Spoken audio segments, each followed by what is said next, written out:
ભાઈ, ગાલ ફાટે તો ફાટે, પણ નવાબી ન ઘટે. અમે તો ગાલની વાત કરી હતી, પણ તમે જે વિચારો છો એ પાકિસ્તાનની હકીકત છે. કારણ કે પોતાની સૈન્ય શક્તિના ઢોલ પીટનારું પાકિસ્તાન આ પણ નથી કરી શકતું કે ગોળાબારૂદ ખરીદે કે લોટચોખા. ભારત સામે યુદ્ધ લડવા માટે જે ચીની માલના આધારે પાકિસ્તાન આવ્યું હતું, એ તો ફૂસકી બોમ્બ નીકળ્યા. હવે પાકિસ્તાનની ફૌજ કહે છે કે શહેબાઝ ચાચા, જો યુદ્ધ લડાવવું હોય તો થોડું ગોળાબારૂદ આપો. બીજી તરફ પાકિસ્તાનની અર્થવ્યવસ્થા એટલી બદહાલ થઈ ગઈ છે કે રાતના જમવા માટે લોટચોખા નથી, અને જો લોટચોખા મંગાવવા હોય તો વિદેશથી ગુહાર લગાવવી પડે છે.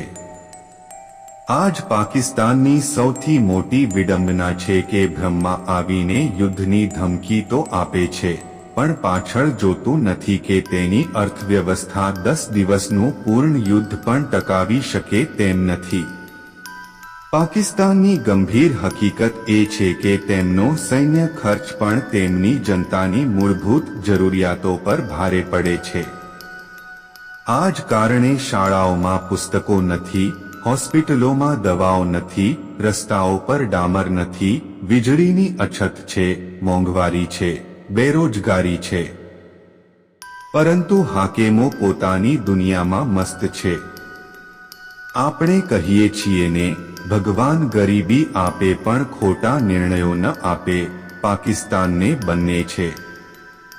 ભારતથી જેટલા ખોટા નિર્ણયો વચ્ચે હવે ગરીબીની ચિંતા પાકિસ્તાનને સતાવવા લાગી છે. તેથી જ સરક.5 2025થી IMF તરફથી $1 અરબ ની મદદ મળી, પરંતુ તેમની હકીકતથી બધા વાકેફ છે. શહેબાઝ શરીફે સપ્ટેમ્બર 2022માં કહ્યું હતું કે 75 વર્ષથી અમે કટોરો લઈને ભટકીએ છીએ, અને આ ખૂબ શર્મજનક બાબત છે. જ્યારે અમે કોઈને ફોન કરીએ તો લોકોને લાગે કે આ ફોન પૈસા માંગવા માટે છે. આ બધું એક દેશની હકીકત બતાવે છે. પાકિસ્તાનને ગરીબી પણ છે અને ખોટા નિર્ણયો પણ.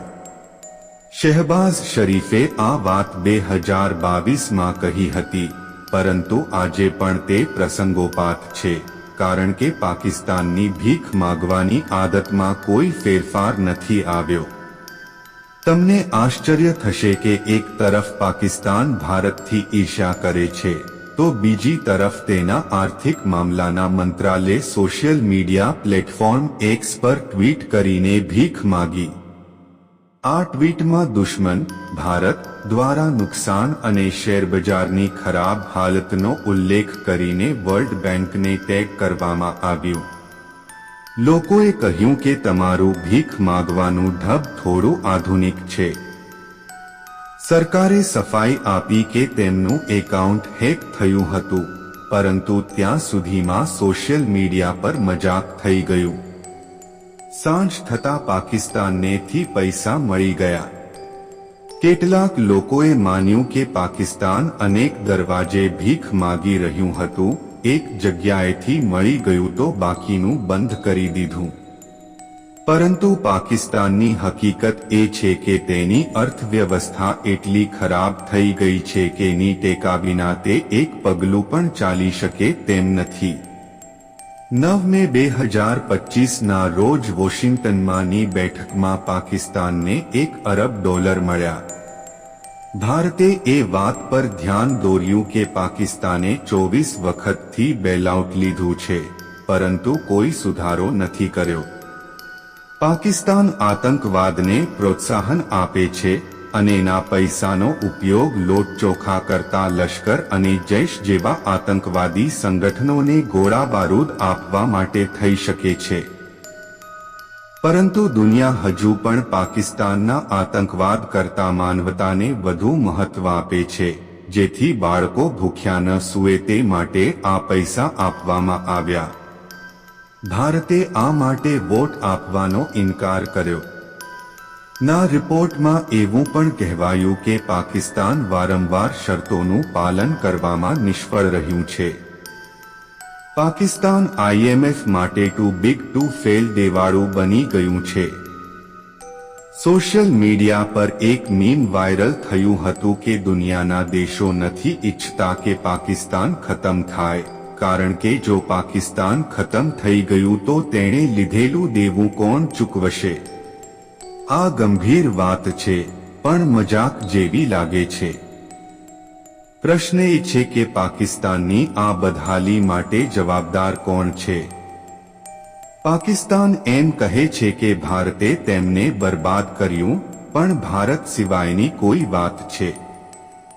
વાત એ છે કે ધૂળ ચહેરા પર હતી, પણ માણસ અરીસો સાફ કરતો રહ્યો. પાકિસ્તાન અરીસો નથી જોવા માંગતું, કારણ કે જો અરીસો જોશે તો તેને દેખાશે કે અસલી ખલનાયક તેના ઘરમાં જ છે. પાકિસ્તાને કાગળ પર જે નીતિઓ બનાવી તે શાનદાર છે, પણ હકીકતમાં નકામી. પાકિસ્તાને ભ્રષ્ટાચારને ગળે લગાડ્યો છે, અને તેની પ્રાથમિકતા માત્ર ટેન્ક બનાવવા અને લોકો માટે તણાવ લાવવાની છે. એક તરફ પાકિસ્તાનનું સૈન્ય બજેટ ચંદ્રને આંબે છે, તો બીજી તરફ જનતાના પેટમાં ઉંદર દોડે છે. પેટ્રોલ ડીઝલના ભાવ આસમાને છે. જનતાએ ચૂંટેલો નેતા જેલમાં છે, અને સેનાનો નેતા સરકાર ચલાવે છે. સરકાર સેનાને પૈસા આપે છે, જનતા જેલમાં છે, તો પાકિસ્તાનની હાલત તેના લોકો જેવી જ છે, જાણે કોઈ બેલ પર હોય. નેતાઓ અને અધિકારીઓ પાકિસ્તાનમાં મોજ કાપે છે. પાકિસ્તાનની આર્મી દુનિયાની એવી પહેલી આર્મી છે જે સામાન વેચે છે. જનતા રડે છે, શાળાઓમાં છત ટપકે છે, હોસ્પિટલોમાં દવા નથી, ભૂખમરો ઘર કરે છે.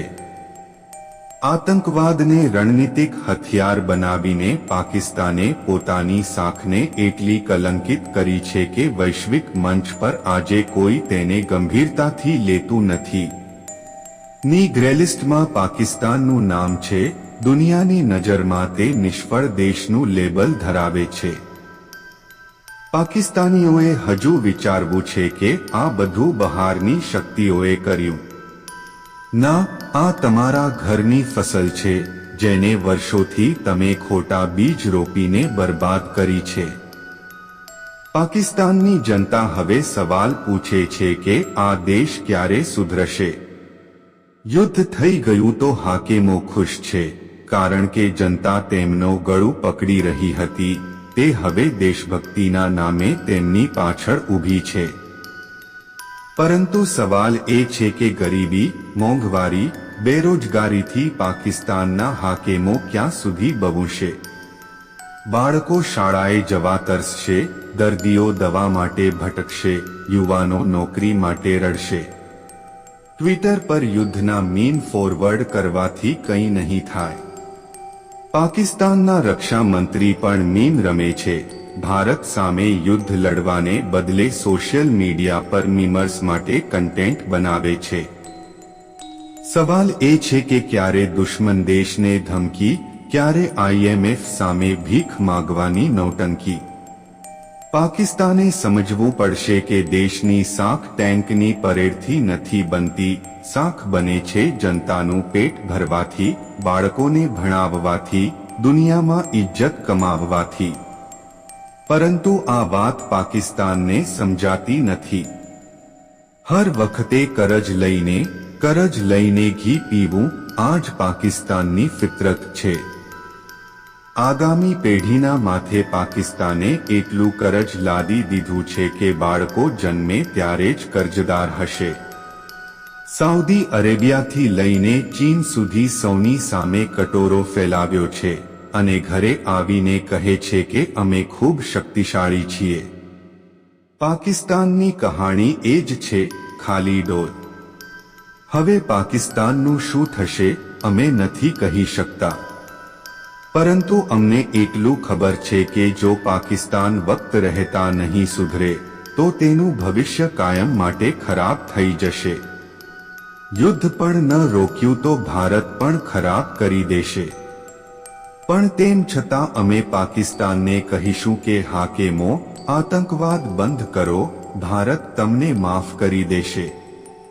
તેના બદલે શિક્ષણમાં પૈસા લગાવો, આરોગ્ય સુધારો, ઉદ્યોગો ઊભા કરો, ભ્રષ્ટાચાર ખતમ કરો.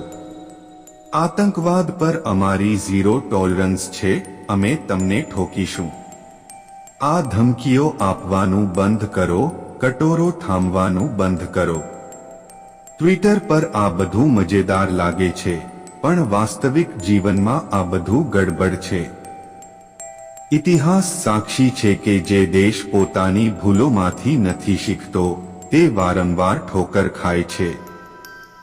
હજુ ભારત ફૂલ ફ્લેજડ યુદ્ધમાં નથી આવ્યું. વક્ત છે, નીતિઓ બદલો, પ્રાથમિકતાઓ સુધારો. નહીં તો ઇતિહાસ લખશે કે એક દેશ હતો જે યુદ્ધની વાતો કરતો હતો, આતંકવાદને પોષતો હતો, પણ ભીખનો કટોરો લઈને દુનિયાના ચોકઠે ઊભો રહેતો હતો.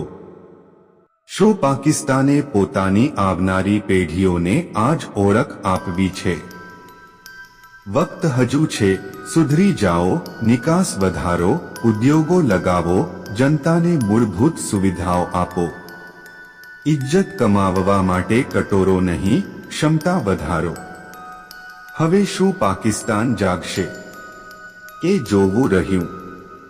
પણ અમે તો કહીશું કે જાગો ભાઈ, આ બધું બંધ કરો. ધમકી આપનાર ભિખારી તરીકે યાદ રાખવા કરતા ઇજ્જત કમાઓ, મહેનત કરો. સવાલ એ છે કે શું તમે નવું પાકિસ્તાન બનાવશો કે પછી એ જ જૂનો ડ્રામા લાવશો? અમારા હિસ્સે શું છે? અમારો દેશ સારો ચાલે છે, મોદીજી ચલાવે છે, તમને પણ 2-4 દિવસમાં ચલાવી દેશે. કેટલી ભીખ લઈને ચાલશો?